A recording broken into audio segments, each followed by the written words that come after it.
Choice is the act of hesitation that we make before making a decision. It is a mental wobbling. And so we are always in a dither of doubt as to whether we're behaving the right way, doing the right thing, and so on and so forth, and lack a certain kind of self-confidence. You have to regard yourself as a cloud in the flesh, because you see, clouds never make mistakes. Did you ever see a cloud that was misshapen?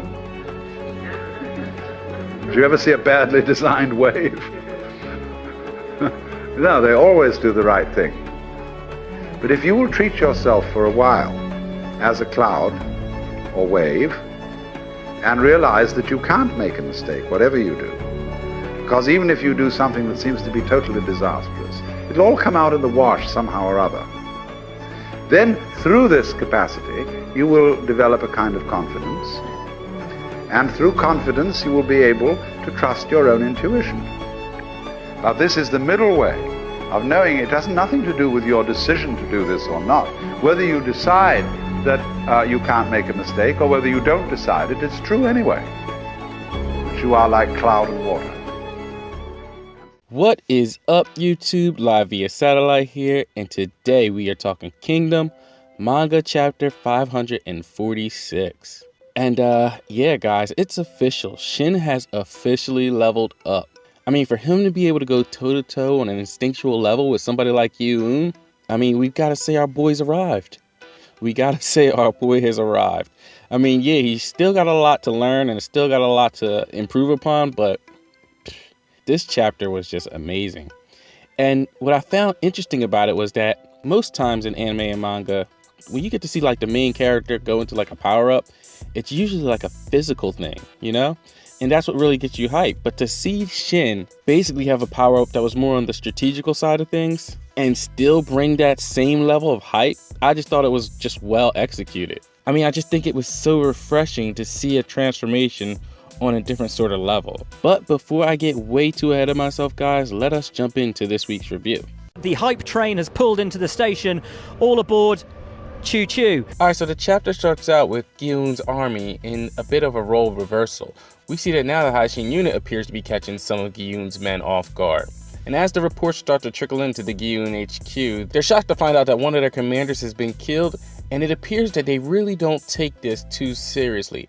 But we do notice that Gyun does have a bit of a twitch. And then we have two more units come in, and it's kind of a mixed bag. The Soko unit has positive information because they've been able to push their enemy back, while on the other hand, the Ryu Shun unit has nearly been completely wiped out due to an ambush from Naki. This new information shocks Gyun's officers, and they cannot believe what they're seeing. Some think it's a coincidence, but some think it's unusual for them to have two back-to-back losses considering the prowess of the two units they lost. But then we see that Gyun decides to ride out for himself to see personally what is going on out there. And as he glares over the battlefield, he notices that something feels different.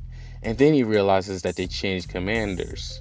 And so an interesting thing I picked up here was when he says, so they've changed commanders, he says it in the tone of a question. Because I think what he was referring to is that if they had changed to another strategist, this shouldn't really affect his battlefield that much.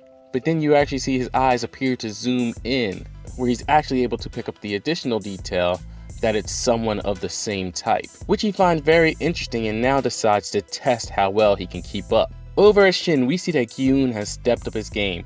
The Haishin unit is completely on the back foot. Shin is getting report after report of the L's he's currently taken on the battlefield. He's even getting reports that Denmo and Rinto have fallen. But Shin shoots the messenger and tells him to shut up. And here you can just really tell the pressure is building, but Shin doesn't have time to concern himself with the loss of those men, because if he doesn't start to make moves, more men will die. And this is the burden of a strategist, which is probably a lot heavier for Shin, because when he's on the battlefield, he gets to fight with his men. And in this position, it's more like a chess game where sometimes you have to make sacrifices for the overall bigger picture. And we definitely see that Shin is still getting used to this, because he wants Harrow's unit to immediately turn right and smash the enemy. But Ten lets him know that the piece he's holding is actually Ryu's unit. And Shin says it's fine, just send them, but they need to hurry before the enemy gets away. But one of the officers says there's no one there. But Shin says shut up and get moving because the enemy is about to move into that position. And seeing Shin use his instincts to give out these orders was pretty cool. But we also find out from 10 that it's a lot messier than she expected. And I guess it would be kind of messy when you're like moving around all the pieces, but you really don't know who's who. Oh, celebs,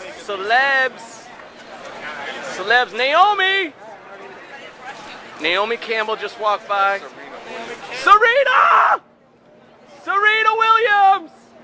Serena Williams just walked by me. She even calls some of these orders haphazard, saying that on one hand, under these orders, some of the units wind up folding over as soon as they engage with the enemy. Where on the other hand, some of their units actually succeed in their surprise attacks in overwhelming fashion. Back on the battlefield, we see that the men have revived their fighting spirit, and they even gave props to 10 for finally making this a proper fight. But when you look at Kyokai, he's almost looking like, should I tell them? And then he drops the bomb on them that it's not been 10 who's been giving out the orders, it's actually been Shin. And these men literally almost fall over in shock. Back over at the HQ, 10 has to admit that Shin is doing a much better job at chipping away at the Gyun army, because she was actually unable to read any of his movements, and she wonders, is this what it's like when two instinctual generals go at it? But it's here that we see that even though Shin is having some success, he still finds himself falling into some of Gyun's traps. And this makes perfect sense because Shin is still a novice at this, and as 10 notes, instead of her thinking it was an even slugfest, Gyun has a bit more of an upper hand, and Shin is the one struggling to keep up with him. And the way Shin's been shooting people down since he took command, one soldier is almost too afraid to ask. But somehow he manages the nerve to ask Captain, if we're the ones who are losing overall, then why aren't we using our reserves in the rear? And of course Kyokai and 10 thought the same thing, but Shin says it's not that he doesn't want to use them, it's more like he can't use them, because since Gyun's been trying to start this big blaze, Shin knows that he's going to need to reserve all the men he can so that he'll be able to throw everything he has at it when the time arrives. But at the moment, he still can't figure out what it is, and he doesn't know exactly where Gyun's going to strike. Back over at Gyun, we see that he is surveying the battlefield, and as he's looking around, we see his eyes lock on. And then he tells his men that it's time to begin. And what I found here that was kind of interesting that I really didn't notice on my first read through was that Gyun actually had men on standby to make this big move. So Shin not using his rear reserves kind of gives us a glimpse into how deep he was able to see into Gyun's hand. And Gyun even has them move to the front, and he also signals for some of the larger units in the center. Then we see that Chigaryu is still rubbernecking like he was last chapter. I mean, this guy is clearly Gyun's #1 fan. He's enamored with him. For like the past 5 or 6 chapters, he's been doing nothing but hyping Gyun up. He can't even focus on his own battle. And we hear from him that Gyun has started to move to make his fire, and that shortly their neighboring battlefield will be coming to a close. Over at Shin, we see that he's able to spot a small blaze in the distance. He grabs one of his men and asks him, whose spot is that over there that's giving off that crazy amount of heat? Puzzled, the soldier says that's Lieutenant N's current position. And he's rallied up all the nearby remnants into one spot, and is doing all he can to hold his current ground against the enemy. And Shin realizes that that's the spot. And he says deploy all our reserves and have them rush over there as fast as they can. And immediately you can see he's hit with a little bit of opposition because 10 and some of her men cannot believe what he's saying. But Shin jumps in their faces and tells them to hurry. They don't have any time because if the Zhao get there before them, then they'll be the ones who have to fight that fire. But right now, a fire is the last thing on this soldier's mind. Yeah, where in the car? Don't pat on the left, just pull it. Don't say it, don't spray it. But the soldiers still don't understand what Shin means, and he tells them that they do not have time and that they need to get going, and also to grab some of the mid-sized units while they're on their way. And I love how these moves mirrored Gyun, because not only did Shin send his reserves, but he also said grab some mid-sized units along the way. And it looks like these units were needed to be able to deal with the larger units that Gyun was moving from his center. And then Shin tells Kyokai to take command of these reserves and go on ahead, and that he'll be right after her. And he also tells her to be careful, because Gyun's army won't be holding anything back, and this will be the most brutal clash of the day. And I don't know why, but this little exchange between Shin and Kyokai seemed to have a lot of unspoken words in between.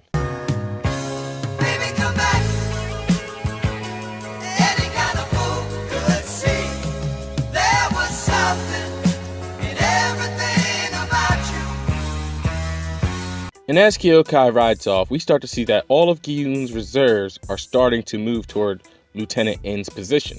10 and the others seem shocked, but all of a sudden Shin notices something else. And then we see Shin thinking, almost like he's second guessing himself, asking himself like, why didn't he go with Kyokai? Why did he send her ahead first? And that for some reason he has this uneasy feeling about this. And at this point in the chapter, I really started to feel the suspense building because you really didn't know what Shin was getting at. At one point, I was thinking, was Kyokai in danger? But then we find out that he was questioning whether this blaze would be the only one or not. And Ten can tell by the look on Shin's face that something's wrong. Then we see Kyokai and her men riding out, ignoring scattered enemies as they ride through, trying to get to N as fast as they can. And she also tells Kaiki to gather up their core unit. We also get to see some of Shin's other units making their way to N's position, like Garo, Naki, and Sugen. And Sugen's excited that it's finally time for the main attraction, which really surprises Kanto and the rookies because they thought this was it. But it's better they find out now that wars like this take everything you've got. Here we go, come on, push it out. Everything you got! Everything you got! Everything you got! Over at N, we see that he's being swarmed by a massive amount of enemies, but a report comes in that they have reinforcements on the way. And he tells his men it's do or die time and that they must hold until reinforcements arrive. And Shin in his head is thinking that this is definitely the spot where something's gonna break out, and that this great blaze will determine the winner and loser for this battle. But Shin can't help but to feel like he's missing something, like there's another spot for a blaze to be set off. Then we see that Shin finally has it. He finally realizes what's going on, and he tells Ten that he's taking the HQ's cavalry with him. And Ten asks, where's he going? And Shin lets her know that this is not the only one. This is not the only spot that will decide our defeat or victory. And Ten is puzzled, which I feel like I've been saying a lot lately, but we see Shin with the HQ's cavalry cutting directly through the center. And Shin's men ask him where are they heading, and Shin lets him know that he's been thinking about it all wrong. It's not a particular place, it's more like an action. And that due to the great blaze on the right, a narrow passage has appeared, going straight to the enemy's HQ. But Shin's unit can't believe that they would charge the HQ with such few men. But Shin says it's not going to be something that dragged out, because the fact that he was able to see this passage means that Gyun was able to see it just as well. And we see that Shin got this right on the money because right before him stands a legend of the past, Gyun.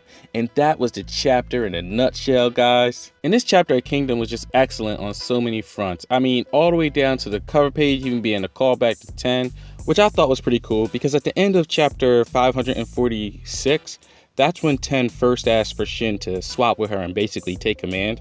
And then in 547, we get a strategist first battle. And it's almost like we come full circle because at the end of chapter 545, that's when Kyokai basically says it's time for them to turn command back over to Shin. And basically back then it was Ten's first time leading an army, and it kind of signifies that this is Shin's first time. Even though he's done it before, this is his first time actually doing it using his instincts. And actually seeing an instinctual battle like this for the first time was like mind-blowing, because seeing how they handle things and do things, it's very unique. I just love how their eyes can pick up the fire in different locations, and it was really just cool to see the whole back and forth dynamic between Gyun and Shin.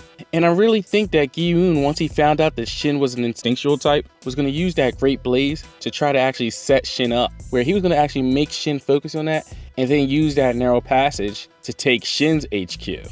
I really don't think he expected Shin to be able to see through his whole plan like that. And I just love how Shin's instincts let him know that something else was wrong and he still needed to make one more move. But things are definitely starting to ramp up.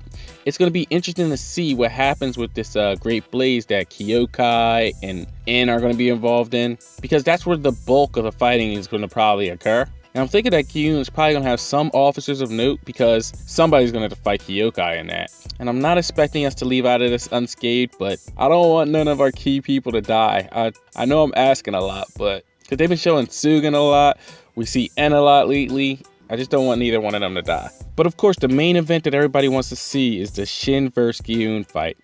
And this is definitely probably going to wind up being like one of the top fights in Kingdom. But the question is, like, how long do you think it's going to take? Do you expect Shin to take Gyun's head right now? Or do you think it may take a couple of days? Me, in my opinion, I kind of think it's going to take a couple of days, because I think they're going to kind of have their first initial clash here, and then somehow their fight will probably wind up getting interrupted, where they'll have to kind of like postpone it for the next day. And this wouldn't be nothing new, because this is what normally happens in most of Shin's fights. It's never like the first day that he actually kills somebody. So I really wouldn't expect it to happen for Gyun, especially considering all the hype he's been getting. And plus, I kind of still think that Ten has to have some sort of role to play and some sort of way to redeem herself. Not that she's been like complete trash or anything, but she's still going to have to find a way to show that she's useful in this situation. And to be honest, I really have no doubt that she will. But anyway, guys, that about does it for this week's review. Let me know what you guys thought of the chapter in the comment section below. Leave a like if you guys enjoyed the video. Feel free to share, comment, and subscribe. Peace out.